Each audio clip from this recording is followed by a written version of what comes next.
Saudara-saudari pencinta renungan harian Katolik yang terkasih, dimanapun Anda berada.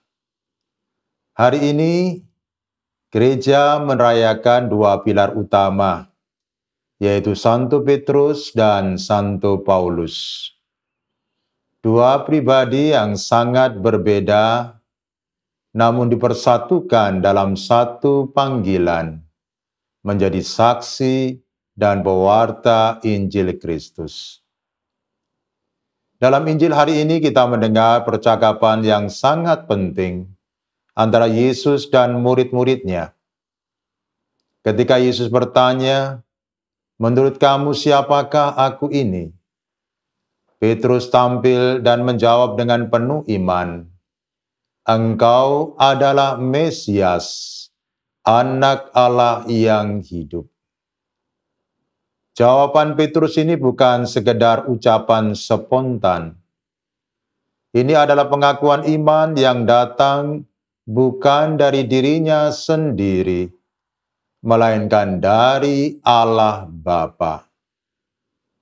Dan kepada pengakuan inilah Yesus memberikan janji besar.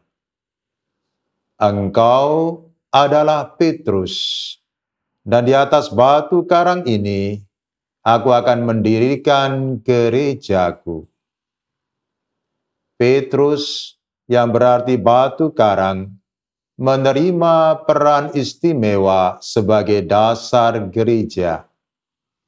Ia diberikan kunci kerajaan surga, tanda otoritas rohani, dan tanggung jawab menggembalakan umat Allah.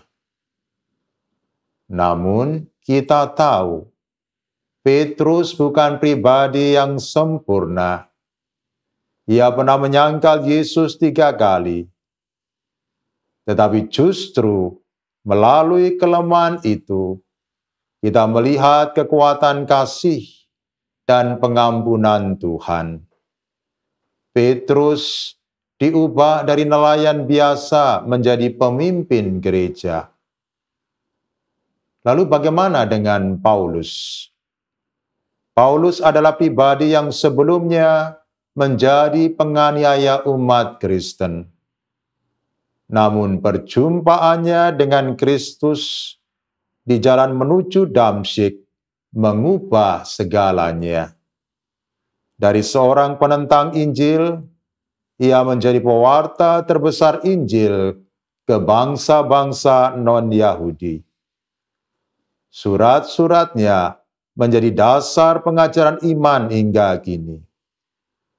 Saudara-saudariku yang dikasihi Tuhan, dua pribadi, dua latar belakang yang sangat berbeda, yaitu Petrus dan Paulus. Namun, mereka mempunyai satu misi, yaitu membawa Kristus kepada dunia. Petrus mewakili struktur dan kesatuan gereja, sedangkan Paulus melambangkan semangat misioner dan pewartaan Injil kepada semua orang. Saudara-saudariku yang dikasihi Tuhan, Hari Raya Santo Petrus dan Paulus mengajak kita untuk pertama mengenal dan mengakui Yesus sebagai Mesias dalam hidup kita. Bukan hanya lewat kata, tetapi juga lewat tindakan, kasih, kesetiaan, dan pelayanan. Lalu yang kedua, kita bisa belajar dari Santo Petrus, bahwa Tuhan dapat memakai kita meskipun kita ini lemah, untuk menjadi batu karang iman bagi orang lain. Yang ketiga, kita bisa belajar dari Santo Paulus, bahwa tidak ada masa lalu yang terlalu gelap bagi Tuhan untuk dijadikan terang bagi dunia. Pertobatan sejati membawa buah besar.